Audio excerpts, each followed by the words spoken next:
Welcome to this week's edition of The Forum. I'm Mark Willard, host of ESPN LA Now on ESPN LA 710. This right here, Arash Markazi, writer for ESPNLA.com. All right, Arash, this city of Los Angeles seems like every coach is on the hot seat all the time. Right now, Lane Kiffin and Mike Scioscia are going through it. Vinny Del Negro and Ben Howland recently departed. Don Mattingly's got one of the best records in baseball. Can't even get his contract picked up for next year at this point. So what about our friend Mike D'Antoni? We know that the fan base has him on the hot seat, but I'm not sure that the organization does. He's going into year 2 of a 3-year contract. What does he need to do to ensure that he gets to coach out his entire contract? I think if he makes the playoffs, and I know that's a tall order with this team, it's not a very talented team, but I think if they show some kind of progress and make the playoffs, he will come back. He signed a 3-year contract. This is year 2. I think if they make the playoffs, my thing is, the fans don't like Mike D'Antoni. Why? Because of Phil Jackson. There's this idea, there's this notion that Phil Jackson will come back and save the day. Well, let's just say he does not. Who's the next best guy? I think Mike D'Antoni is a solid coach. I don't think he's the greatest coach, but I do think he is a top coach in this league. Well, and he did not have a roster that fit his style last year, and that hurt him. In the past, he's been a successful coach when he has a roster that fits him. I mean, take a look at what he's done. Everybody does remember the Phoenix days, of course. That was his heyday, 03 to 08, with a winning percentage at 65%. The New York thing was somewhat of a disaster. Everyone knows that. I forgot that he coached the Denver Nuggets. Apparently, that didn't go very well either.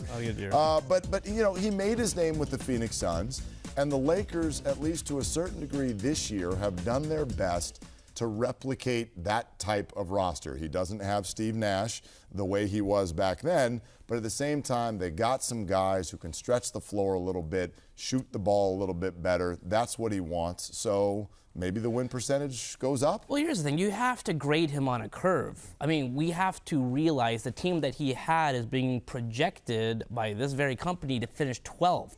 So let's just say they finish 10th. I mean, he doesn't have a great team. And again, if Phil Jackson comes back, all bets are off. This guy is out the door and Phil Jackson comes back. But if not, I mean, do you say Kurt Rambis is a better fit? Do you think someone else is? I'm not quite sure. Is it as simple as playoffs stay, no playoffs go? I think improvement. So, yes, I think if they make the playoffs with this particular team that's not really expected to do a whole lot, if they do make the playoffs and they show some kind of progress, and it's like, okay, this is a good team. The other thing to factor into this, Mark, is, okay, what kind of free agents do they want? If they want Carmelo and he doesn't like Mike D'Antoni, right, or if they want LeBron and for some reason he does not like him, they will cater the coach to the guys that they're going to go after. Now I think you're touching on the other key point that a lot of people aren't thinking about. Sure, you can say if he makes the playoffs, he stays. I actually think there are scenarios where if he doesn't make the playoffs, he could stay,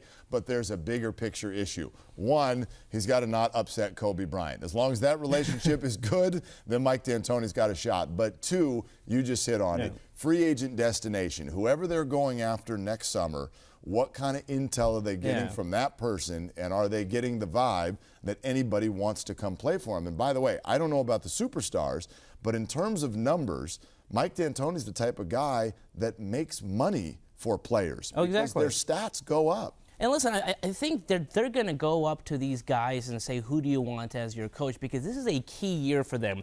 They can go through 1 year where it's not a very good team. They can't let this drag on to 2 seasons or more. So, you know, if LeBron has a coach in mind and then he's a well-thought-of assistant, perhaps they go that route. But again, Mike D'Antoni's a pretty well-thought-of coach. Kobe said, listen, I love playing for him.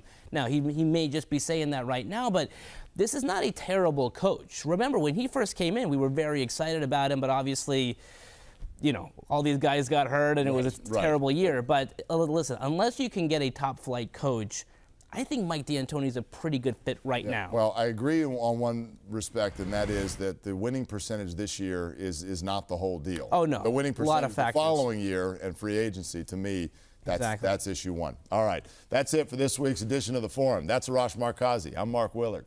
See ya.